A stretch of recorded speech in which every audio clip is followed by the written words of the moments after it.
नमस्कार दोस्तों, आप सभी का स्वागत है आज की हमारी इस तीसरी कक्षा में। पहली दो कक्षाओं में हम पढ़ चुके हैं आपके पाठ्यक्रम में सम्मिलित कविता राम लक्ष्मण परशुराम संवाद, जिसके अंतर्गत हमने पहले दो पहरे पढ़े। तो आज तीसरा पहरा हम पढ़ेंगे।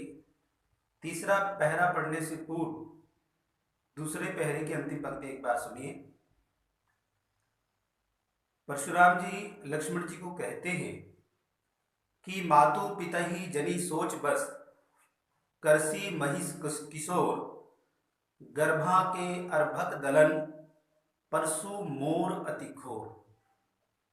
अब आपको इसकी व्याख्या बता दी गई थी कि परशुराम जी कहते हैं कि अपने कुल के बारे में सोच विचार कर, क्योंकि मैं साधारण मुनि नहीं हूँ और मैं इतना भयानक हूँ, इतना क्रोधी प्रवृत्ति का हूँ कि मेरे भय से जो गर्भ में पल रहे शिशु होते हैं, अर्भक होते हैं, उनका भी मैंने दलन कर दिया है, उनको भी मार दिया है। तो ये बातें सुन करके लक्ष्मण जी क्या कहते हैं, ये तीसरा पहरा हमारा हम शुरू करने जा रहे हैं। लक्ष्मण जी कहते हैं कि बिहसी लखनऊ बोले मृदुबानी, अहो मुनीसु महाभट मानी, पुनि पुनि मोही दिखाऊ कुठारू, चहत उड़ावन फूकी पहाड़ू। बिहसी मैंने हंस करके, मुस्कुरा करके, लखनऊ लक्ष्मण जी, बोले मैंने बोले, मृदु मैंने कोमल, वाणी मैंने आवाज में, अर्थात हंसते हुए लक्ष्मण जी मीठी वाणी में बोले कि अहो मुनीसु, अर्थात अरे मुनिवर, मुनीसु मैंने मुनिवर, महाभट मानी, अर्थात आप महान योद्धा हैं, हम आपको स्वीकार करते हैं, आप महान योद्धा हैं।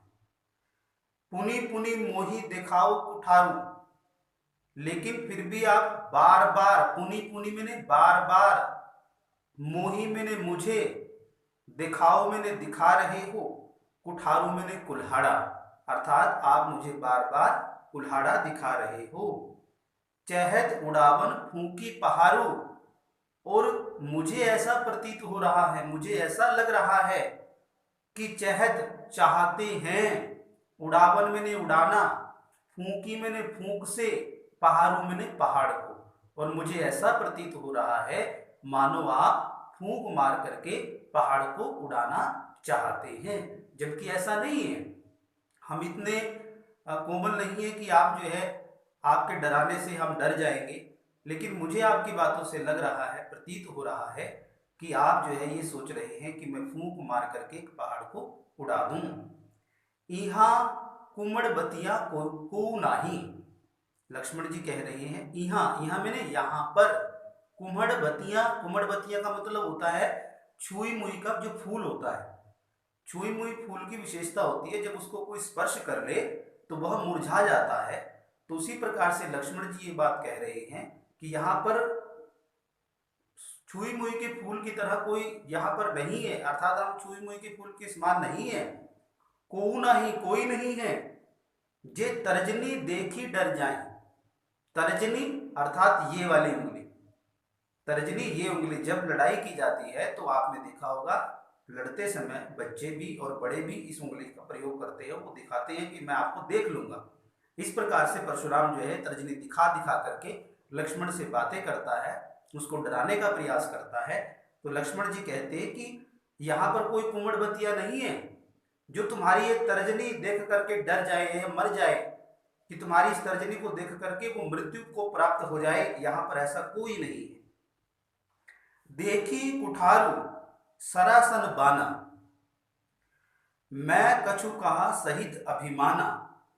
देखी कुठारू अर्थात आपके कुठारू में कुल्हाड़े को देखकर, सरासन में ने धनुष, बाना में ने बाणों को, आपके धनुष बाण, आपके फरसे को देख करके या कुल्हाड़े को देख करके, मैं कछु कहा, जो कुछ भी मैंने कहा है आपसे, जो कुछ भी मैंने कहा है वो सहित अभिमाना, अर्थात अपने अभिमान के साथ कहा है, मैंने कुछ भी आपको गलत नहीं कहा है।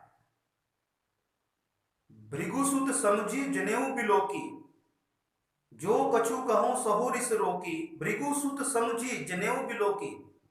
भृगु सुत मैंने भृगु कुल का पुत्र कौन है? परशुराम।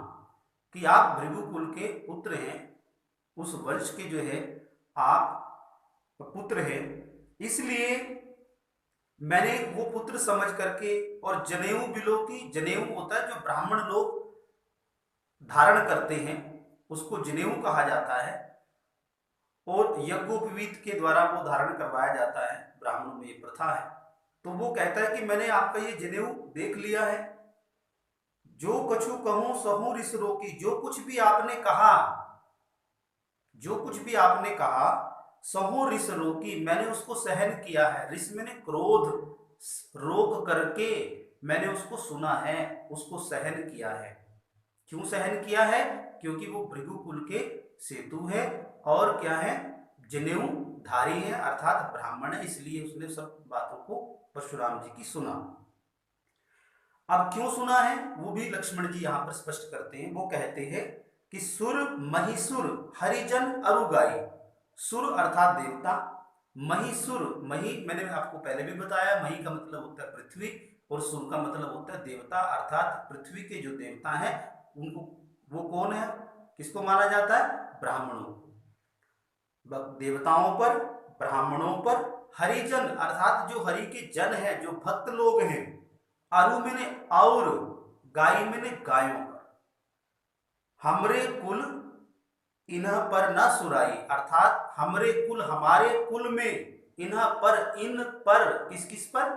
देवताओं पर, ब्राह्मणों पर, भक्तों पर और गायों के ऊपर हमारे कुल के अंदर शूरवीरता नहीं दिखाई जाती। सुराई मैंने शूरवीरता। क्यों नहीं दिखाई जाती ये भी बता रहा है। बधे पापू अपकीर्ति हारे। बधे पापू, यदि हम इनका वध कर देते हैं, इनको मार देते हैं, तो हमें पाप लगता है। अपकीर्ति हारे, और यदि हम इनसे हार जाते हैं तो हमारी अपकीर्ति होती है, अपयश फैलता है, लोग हमारी निंदा करते हैं, इसलिए हम इन पर जो है अपनी शूरवीरता नहीं दिखाते। मारतूं पा परिये तुम्हारे। अब लक्ष्मण जी परशुराम जी को कहते हैं, मारतूं, यदि आप मुझे मारते भी हो, यदि आप मुझे मारते भी हो, पा मैंने पांव, परिये तुम्हारे, तो मैं आपके पांव पकड़ लूंगा, आपके पांव में पड़ जाऊंगा, मैं आपको मारूंगा नहीं, क्योंकि ऐसा हमारे कुल में नहीं किया जाता। अब कोटिक कुलिस सम वचन तुम्हारा, व्यर्थ धरऊं धनु बाण कुठारा। लक्ष्मण जी कहते हैं कि व्यर्थ धरऊं धनु बाण कुठारा, कि आपने जो धनुष बाण या कुल्हाड़ा जो धारण कर रखा है, जो हथियार ये आपने धारण कर रखे हैं, ये बेकार में धारण कर रखे हैं, इनकी आपको आवश्यकता नहीं है। क्यों कह रहे हैं लक्ष्मण जी? व्यंग्य कर रहे हैं, उसके ऊपर चिढ़ाने का प्रयास किया जा रहा है लक्ष्मण जी के द्वारा। कहते हैं कि कोटि कुलिस सम वचन तुम्हारा, करोड़ों जो है पुलिस कठोर वचनों के समान जो तुम बातें कह रही हो, वो इतनी कठोर है, इतनी जिनको हम सहन नहीं कर सकते, ऐसी असहनीय बातें आप अपने मुख से कर रहे हो कि उन बातों को सुन करके ही व्यक्ति की मृत्यु हो जाए, किसी की भी मृत्यु हो जाए, तो आपने ये जो शस्त्र जो धारण कर रखे हैं, ये इनकी आवश्यकता नहीं है। जो बिलो की अनुचित कयो क्षमऊ महामुनि धीर, सुनी सरोस भृगुवंश मणि बोले गिरा गंभीर। अब यहां पर जो बिलो की अनुचित कयो, जो आपने देखा और मैंने जो आपसे अनुचित कह दिया हो, यदि आपको मेरी कोई बात बुरी लग गई हो, क्षमऊ महामुनि धीर, क्षमऊ मैंने मुझे क्षमा कर दे, महामुनि, आप महान, मुनियों में महान है, श्रेष्ठ हैं, और धीरता को धारण करने वाले हैं, हे धीरता को धारण करने वाले महामुनि, आप मुझे क्षमा कर दें। अब सुनी सरोस भृगुवंश बनी, सुनी मैंने सुना, सरोस मैंने सरोस अर्थात क्रोध के साथ, भृगुवंश मणि, भृगुवंश मणि किसको कहा गया? परशुराम जी को। उन्होंने क्रोध के साथ इन बातों को सुना और बोले गिरा गंभीर, और गंभीर होकर के बोले। क्या बोलते हैं ये हम चौथे पहरे में पढ़ेंगे। आज के लिए बस इतना ही। यदि आपको अच्छे से समझ आया हो तो लाइक जरूर करें, और अपना सुझाव जो है वो कमेंट बॉक्स में जरूर लिखें। और इससे पहले की जो हमारी जो वीडियो बनाई गई है उसका लिंक जो है वो डिस्क्रिप्शन में आपको मिल जाएगा, वहां से आप कर सकते हैं। बहुत बहुत धन्यवाद।